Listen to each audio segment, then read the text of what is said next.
நிறைய பேர் வீடியோ பார்க்குறீங்க, ஆனால் லைக்கே பண்ண மாட்டேங்கிறீங்க. ஆனால் தயவு செஞ்சு உங்களோட ஃபியூ மினிட்ஸ் ஸ்பெண்ட் பண்ணி ஒரு லைக் மட்டும் இந்த வீடியோக்கு போட்டுட்டு அதுக்கப்புறமா வீடியோவை பார்க்க ஆரம்பிங்க. உங்களுக்கு வேற எதனா ஒப்பீனியன் இருந்தா அது கமெண்ட்ல சொல்லுங்க. அதே மாதிரி சேனலுக்கும் மறக்காம சப்ஸ்கிரைப் பண்றீங்க. வாங்க வீடியோக்குள்ள போலாம்.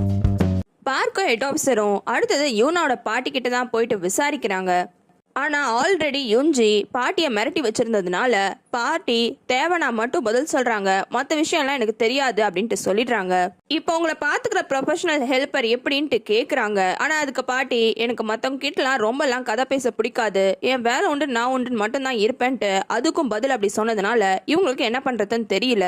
சரி, உங்களை வேற விதமாக கேட்போன்ட்டு பார்க்கும் உங்களோட ஹெல்ப்பர் இப்போ இருக்காங்களே, அவங்களோட ரெஃபரன்ஸ் தரீங்களா? என்னோட பாட்டியும் கொஞ்சம் உடம்பு சரியில்லாமல் இருக்காங்க, எனக்கும் யூஸ் ஆகும்ன்ட்டு கேட்குறான். அதுக்கு அந்த பாட்டி தெரியாம, அவள் அவ்வளோ நல்ல ஹெல்ப்பர்லாம் கிடையாது, ஹைஜீன் செய்கிற வேலையில பாதி கூட செய்ய மாட்டா, ஆனால் ஹைஜீனை விட 10 மடங்கு சம்பளம் மட்டும் வாங்கிக்கிறா.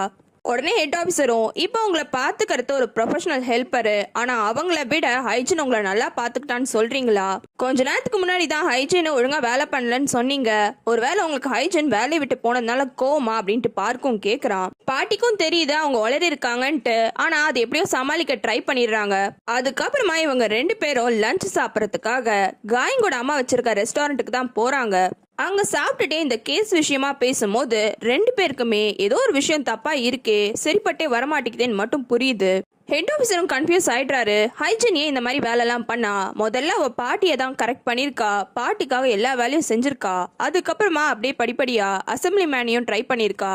ஒருவேளை அவ கோல்ட் டிகரா இருப்பாளோ அப்படின்னு அவளுக்கு கஷ்டம். எதுக்காக அவ இப்படிலாம் பண்ணான்ட்டு அவர் கேட்குறாரு. பார்க்குக்கும் இந்த விஷயம் தான் இடிக்குது. காரணம், இது ஒரு சின்ன கிராமம். இங்க வந்து அசம்பிளி மேனை கரெக்ட் பண்ண ட்ரை பண்றதுக்கு பதிலா சியோல்ன்ற ஒரு பெரிய நகரத்துல எத்தனையோ பேர் இருப்பாங்க, அங்க போய் இவ இதே டெக்னிக்கை யூஸ் பண்ணியிருந்திருக்கலாம். ஆனா ஹைஜீனு யூனா கூடயும் க்ளோஸ், பாட்டி கூடயும் க்ளோஸ், அதே மாதிரி அசம்பிளி மேன் கூட அவளுக்கு ஒரு அஃபேர் இருந்திருக்கு. யூஞ்சி கூடயும் சண்டை போட்டிருக்கா, கியூன் கிட்டயும் பேசியிருக்கா. இப்படி ஒரே குடும்பத்தை அவ சுத்தி சுத்தி வந்திருக்கானா, ஏதோ ஒரு விஷயம் இருக்கு, கண்டிப்பா ஒரு பகையா கூட இருக்கலான்ட்டு இவங்க டிஸ்கஸ் பண்ணிட்டு இருக்காங்க. அப்ப காயங்கோட அம்மாவும் இந்த கான்வர்சேஷனை கேட்டுடுறாங்க. கேட்டவங்க தடுமாறி கீழே விழுந்துடுறாங்க. அடுத்தது கியோனோட ஸ்கூல்ல தான் காமிக்கிறாங்க. அந்த கண்ணாடி போட்ட டீச்சரு மேக்ஸ் டீச்சரு. கியோனு பிரின்சிபலையும் இந்த மேக்ஸ் டீச்சரையும் கூப்பிட்டு 1.5 வருஷமா ஹன்சு அந்த ஜாப் பொசிஷன் வேக்கன்ட்ல இருந்திருக்கு, எதுக்காக அந்த ஜாபை நீங்க ஃபில் பண்ணலன்ட்டு கேட்குறான். அதுக்கு அவங்களும், அந்த ஜாப்க்கு எந்த அப்ளிகேஷனுமே யாருமே போடல, ஹன்சு தான் போட்டா, அதுக்கப்புறமா நாங்கள் ஹன்சுவையும் செலக்ட் பண்ணிட்டோம் அப்படின்ட்டு சொல்றாங்க. இவங்க சொல்றது வேல்யூபிளான ஆன்சர் தான். ஆனா இவங்க 2 பேருமே இந்த விஷயத்த ஒரு பதட்டத்தோடய சொல்றாங்க. கியோனும் அதுக்கு மேல கேள்வி கேட்க மாட்டேங்கிறான். இவங்க 2 பேருக்குமே டவுட் வந்தது, என்ன இந்த விஷயத்த இவ்வளவு ஈஸியா விடுறாரேன்னு. அதுக்கு கியோனும், நான் ரொம்ப ஸ்கூல் விஷயத்துல மூக்க நுழைக்கிறனோ அதெல்லாம் இனிமேல பண்ண மாட்டேன், நீங்க போய் அடுத்த வேலையை பாருங்கன்னு இதை சொல்லி விட்டுடுறான். அந்த மேக்ஸ் டீச்சரும் மீட்டிங் முடிச்சுட்டு வெளியில வந்தோன்னே இந்த விஷயத்த பத்தி அந்த மெடிக்கல் ஷாப் லேடி கிட்ட சொல்றா. கியோனு இந்த விஷயத்த ஸ்ட்ரெஸ்ஸே பண்ணல, சும்மா மேலோட்டமா மட்டும் கேட்டுட்டு விட்டுட்டான். எனக்கு ஒரே பதட்டமா இருக்கு, எனக்கு வேலை எல்லாம் போயிடாதுல அப்படின்ட்டு கேக்குறா. இந்த மெடிக்கல் ஷாப் லேடிக்கும் இந்த ஸ்கூலுக்கும் என்ன கனெக்ஷன் தெரியல. இந்த மேக்ஸ் டீச்சர் இந்த விஷயத்த மெடிக்கல் ஷாப் லேடிக்கு கால் பண்ணி வேற சொல்றா. காயங்கோட அம்மா கீழே விழும் போதே ஹெட் ஆஃபீஸர் கவனிச்சிருப்பான். திரும்பியும் அவன் தனியா போயிட்டு, உனக்கு எதனா விஷயம் தெரிஞ்சா ஒழுங்கா சொல்லு, என்கிட்ட நீ வாலண்டரி ஒர்க் பண்ணான்னு தான் சொன்னேன், ஆனா யூனாவோட வீட்டுக்கு அவ போறான்ற விஷயத்தையும் என்கிட்ட சொல்லல, வேற என்ன விஷயம் எல்லாம் மறைச்சிருக்கேன்ட்டு கேட்கறான். ஆனா காயங்கோட அம்மா, யூனாவோட ஃபேமிலி எவ்வளவு பெரிய ஃபேமிலின்னு உனக்கு தெரியும்ல, அந்த ஃபேமிலியோட நான்லாம் பகச்சுக்க முடியுமா, அதனால அதை சொல்லாம நான் விட்டுட்டேன், எனக்கு வேற எந்த விஷயமும் தெரியாதுன்ட்டு சொல்றா. போலீஸ் ஸ்டேஷன்ல பார்க்க இன்னுமே ஹைஜீனை பத்தி ஆன்லைன்ல இருந்தா டீடைல்ஸ் கிடைக்குதான்ட்டு மாறி மாறி சர்ச் போட்டு பார்த்துட்டே இருக்கான். அவன் அப்படி சர்ச் பண்ணிட்டு இருக்கும் போது அவனுக்கு ஒரு வெப்சைட்டோட லிங்க் கிடைக்குது. அது மூலமா ஓபன் பண்ணி பார்க்கறான். ஒரு போஸ்டுக்கு கீழே ஒரு கமெண்ட் இருக்கு. அந்த கமெண்ட்ல 30 வருஷத்துக்கு முன்னாடி அக்கீரால யாரு அடாப்ஷன் வேலையெல்லாம் பார்த்துட்டு இருந்தா, அவங்கள பத்தி டீடைல்ஸ் கிடைச்சா தயவு செஞ்சு சொல்லுங்க, இது உயிர் பிரச்சனை. உங்களுக்கு டீடைல்ஸ் சொல்லணும்னா என்னோட பேரு ஹான்சோ ஜுங்கு, அதுக்கப்புறமா இதோட ஃபோன் நம்பருன்ட்டு அதுல கமெண்ட் இருக்கு. பார்க்க அந்த ஃபோன் நம்பரை படிக்கிறான். ஃபோன் நம்பரோட கடைசி 4 நம்பரு 0229. இதை படிச்ச உடனே ஹன்சு அன்னைக்கு வந்திருக்கும் போது சொல்லிருப்பா, என்னோட அக்காவோட பர்த்டே 29 பிப்ரவரின்னு. இந்த நம்பரும் அந்த டேட்டும் ஒரே மாதிரி இருக்கு. பார்க்க அடுத்தது மெடிக்கல் ஷாப்க்கு தான் வரான். அப்ப வாசல்ல இருந்தே ஹன்ஸுக்கு கால் பண்ணி, உங்ககிட்ட ஒரு விஷயம் சொல்லணும், நான் இங்க தான் வந்திருக்கேன் இன்வெஸ்டிகேஷனுக்காகன்ட்டு சொல்றான். அதுக்கப்புறமா மெடிக்கல் ஷாப் லேடிக்கிட்டயும் ஹைஜீனை பத்தி விசாரிக்கிறான். ஆனா அவ, எனக்கு அவளை பத்திலாம் எதுவுமே தெரியாது, அவகிட்ட நான் அவ்வளவா பேசினதே கிடையாதுன்ட்டு சொல்றா.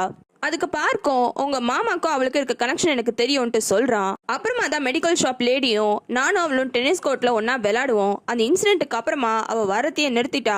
பார்க்கு கால் பண்ண கொஞ்ச நேரத்திலேயே ஹன்சு அங்க வந்துடுறா. அதுக்குள்ள வந்துட்டீங்களா, இன்னும் இன்வெஸ்டிகேஷனே நான் பண்ணி முடிக்கல, உட்காருங்கன்ட்டு பார்க் சொல்றான். அதுக்குமா மெடிக்கல் ஷாப் லேடி கிட்ட கடைசியா எப்ப நீங்க ஹைஜீனை பாத்தீங்கன்ட்டு கேக்குறான். அவளுக்கும் மாமாக்கும் நடுவுல நடக்கிற விஷயம் ஊர் ஃபுல்லா பரவிடுச்சு. இது ஒரு பெரிய ஸ்கேண்டல் ஆனதுனால அவ்வளவு ஊரை விட்டு போயிட்டான்னு நினைக்கிறேன் அப்படின்ட்டு சொல்றா. உடனே பார்க்கும், நீங்க பேசுற விஷயம் எல்லாமே நல்லா பாயிண்டா பேசுறீங்க. அதுக்கப்புறமா ஒரு விஷயம் கேட்கணும்னு நினைச்சேன். அவங்களுக்கு சொந்த ஒரு சியோலு, ஆனா சியோல விட்டுட்டு எதுக்காக இந்த மாதிரி ஒரு சின்ன கிராமத்துக்கு வேலைக்கு வந்தாங்க? பை சான்ஸ் உங்களுக்கு இதை பத்தி எதனா தெரியுமா அப்படின்ட்டு கேக்குறான். அவன் கேட்ட அடுத்த செகண்டே இவளோட மூஞ்சு மாறிடுது. ஆனா ஹன்சு பக்கத்துல இருக்கத கவனிச்சுட்டு, உண்மையை சொல்லணும்னா எனக்கும் இந்த விஷயம் வியர்டா தான் இருக்கு, நானே அவகிட்ட கேட்டிருக்கேன். அப்படியா, கேட்டிருக்கீங்களா? ஹைஜீன் அதுக்கு என்ன சொன்னான்ட்டு பார்க் கேக்குறான். அவ சொன்னா அவ யாரையோ தேடி இங்க வந்தாலாம்.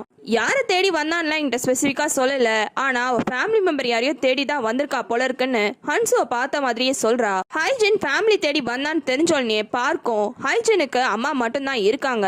அப்பா சின்ன வயசுல இறந்து போயிட்டாரு, அவளுக்கு சொந்தம்னு சொல்லிக்கிறவங்களும் யாரும் கிடையாது. அப்புறம் யாரை தேடி இருப்பா அப்படின்ட்டு கேக்குறான். உடனே அதுக்கு மெடிக்கல் ஷாப் லேடியும், என்ன சொல்றீங்க நீங்க, அவளுக்கு தங்கச்சி இருக்குன்னு அவ சொன்னாலே அப்படின்ட்டு சொல்றா.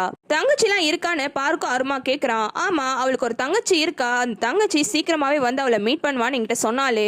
அவ என்கிட்ட பேசுறத வச்சு பார்த்தா ரொம்ப வருஷமா அவ தங்கச்சியை பார்க்கணும் வெயிட் பண்ணிட்டு இருந்த மாதிரி இருந்ததுன்ட்டு வேற சொல்றா. சைலண்டா எவ்வளவு நேரம் உட்காந்துட்டு இருந்த ஹன்சு இந்த டாபிக் வந்தோடனே, தங்கச்சின்னு சொல்றீங்கல்ல, தங்கச்சிக்கு எவ்வளவு வயசு இருக்கும், தங்கச்சியோட பேர் என்ன, ஹைஜீன் அவளோட தங்கச்சியை பத்தி என்ன விஷயம் எல்லாம் சொன்னா எல்லாத்த பத்தியும் சொல்லுங்கன்ட்டு ஓடி வந்து கேக்குறா. அதுக்கு மெடிக்கல் ஷாப் லேடியும், எனக்கு தங்கச்சியோட வயசோ பேரோ எதுவுமே தெரியாது, நான் முதல்ல ஹைஜீன் கூட க்ளோஸே கிடையாது இந்த பர்சனல் திங்ஸ்லாம் பேசுற அளவுக்கு, அதனால எனக்கு அவ்வளோ டீட்டெயிலெல்லாம் தெரியாதுன்ட்டு சொல்லிடுறா.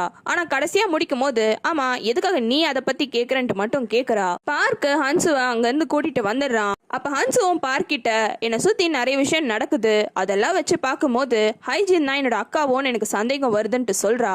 இவ சந்தேகப்படுறதுக்கு ஏத்த மாதிரி பார்க்கும், எனக்கும் அப்படிதான் தோணுது, நான் இன்னைக்கு கூட இன்டர்நெட்ல சர்ச் பண்ணிட்டு இருந்தேன். அப்ப ஒரு போஸ்ட பார்த்தேன். அந்த போஸ்ட்ல ஹன்சு ஜுங்குன்ற பேரை போட்டு ஒரு ஃபோன் நம்பர் இருந்தது.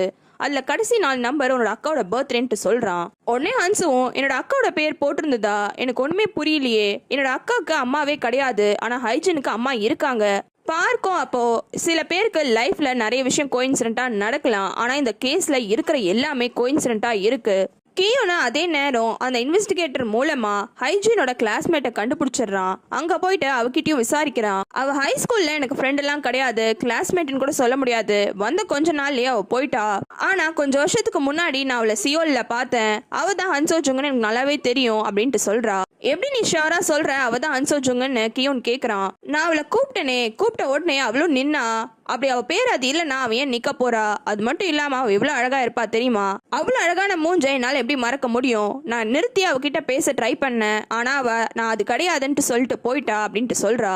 கியோனா அதுக்கப்புறமா அங்கிருந்து கிளம்பிடுறான். ஆனா அவனுக்கு மைண்ட் ஃபுல்லாவே ஹைஜீனை பத்தி தான் யோசனையா இருக்கு.